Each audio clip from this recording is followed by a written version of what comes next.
Okay, these are your notes that we covered in a live Google Meet, and they go along with solving absolute value equations. So this will help you with OMA number 22, which was solving absolute value equations. And there are some very different steps that you have to take when you're solving absolute value equations. The first thing that I see a lot of students make a mistake with is the absolute value symbols, the vertical lines, they do not get treated like parentheses, first of all. So be very careful with that, okay? All right, so notice that this is the entire sheet. It should fit on one page. It fit on my page 106, and you'll notice that I wrote that at the top, okay? And we're going to start out with some steps, but on the very top it says, remember, the absolute value of a number is the distance that number is away from zero in either direction. So I'm going to zoom in on that. So take a minute to write that down. Pause the video if you need to.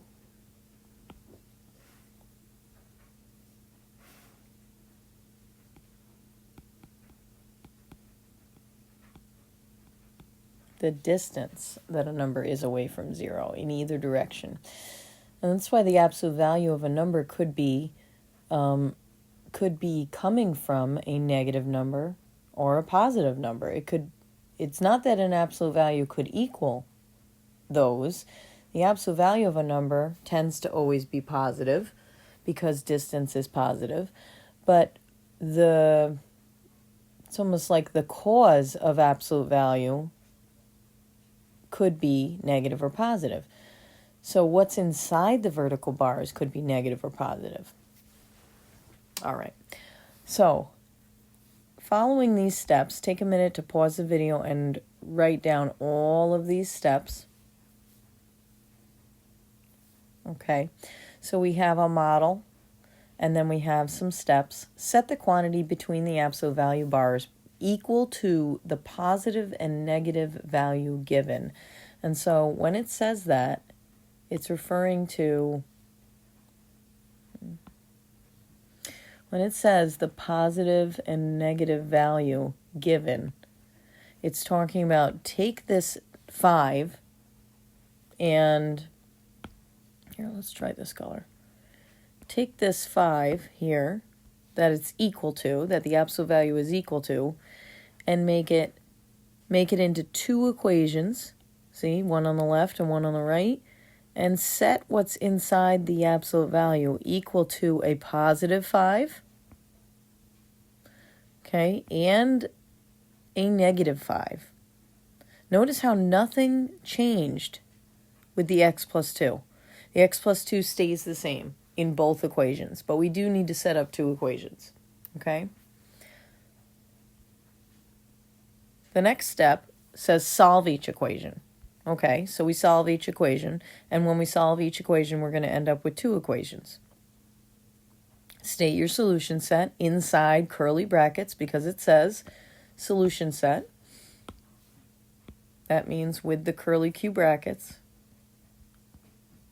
Okay, and commas between the numbers, and then graph your solutions on a number line with solid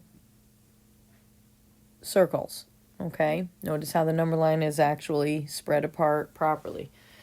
Okay, let's move into the examples. So pause the video if you need to. I got to move on to the next slide. So here's some examples.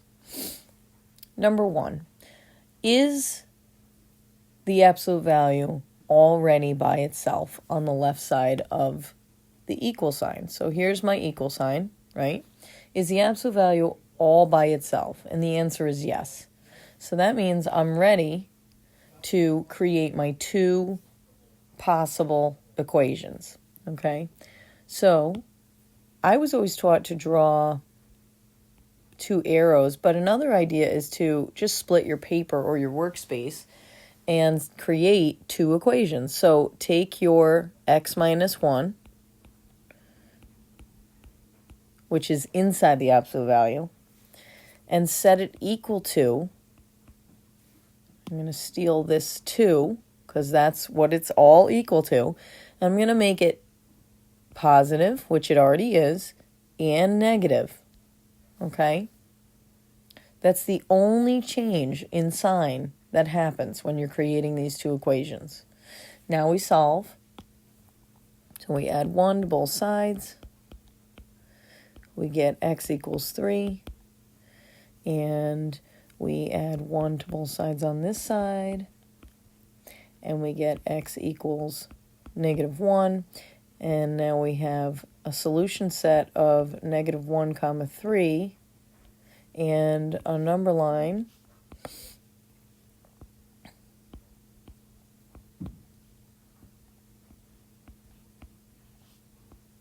showing our answers.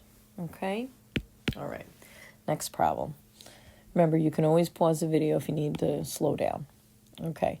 So with this problem, we want to remember, look at the side where the absolute value is. You don't have to draw that moat around the equal sign, but look at the side where the absolute value is and ask yourself, is the absolute value alone? And the answer is no here, because this -3, this -3, is happening on the same side with the absolute value.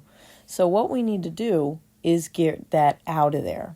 We have to almost get the absolute value alone first. So I'm going to add 3 to both sides to get the absolute value alone, isolate the absolute value, and then I'm left with absolute value of 2x minus 1.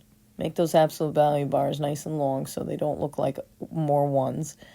And then equals 5. Now that the absolute value is by itself, now you're ready to set up your two equations. Okay, so now we have 2x minus 1, and that equals +5, and we have 2x minus 1 equals -5. Okay, so we add 1 to both sides, and we get 2x equals 6.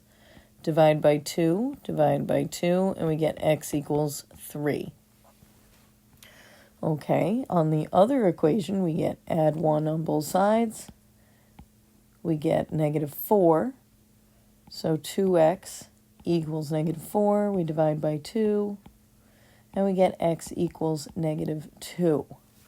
Now, our solution set in the curly brackets is -2, 3. Okay, and our number line, I'm going to put it up here. Our number line for this problem is -2, -1, 0, 1, 2, 3, solid points on the 3, solid points on the -2. That's it, okay? Down to number 2. I did the problems out of order, but that's okay. Okay. In number 2, what's nice is the problem already has the absolute value by itself on the left side. Okay, so I'm ready to start solving. So I'm going to set up my two equations. So x plus 3 on both sides is going to get used, x plus 3. But what it's set equal to is the +10 and its opposite, -10. That's the only thing that gets changed. The inside of the absolute value does not get changed. Okay, now we solve. Subtract 3, we get 7, so x equals 7. That one's done. Subtract 3, we get x equals -13. Now we have -13, 7. And for this one, we're going to need a bigger number line, or at least we need to kind of spread it out a little bit more. So maybe count by 2s. That would be good. So we can go 0. Then we could go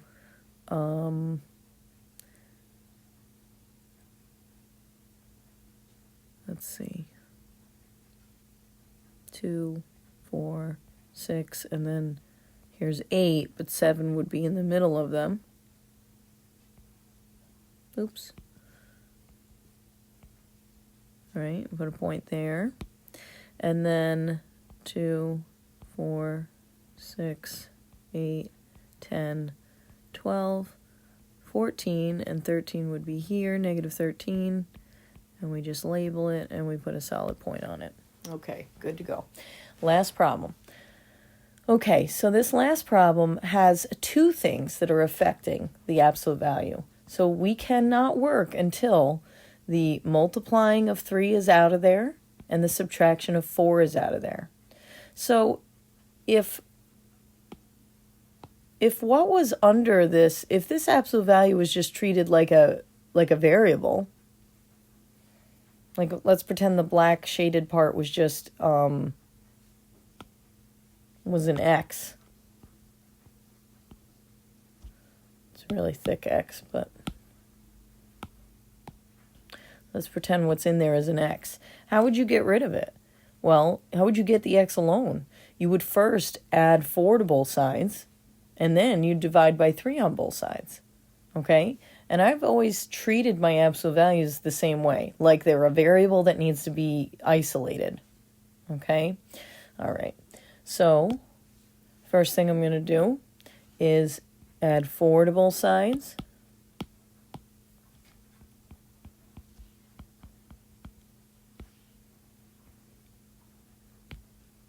That gives me 30, and it gives me 3 times the absolute value of x plus 8.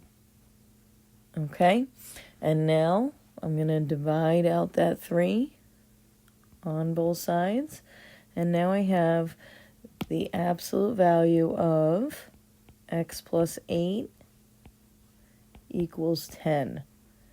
So now I'm ready to actually solve this. Now, I'm going to need more room, so I'm going to, you could pause the video, write down the gray stuff. I'm going to erase the gray and move my black writing up, okay?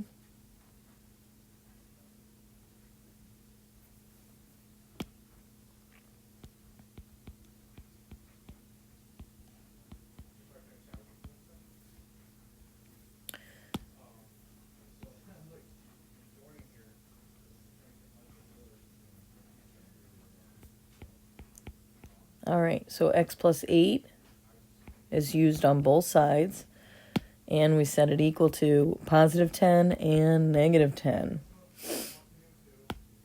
Subtract 8 on both sides.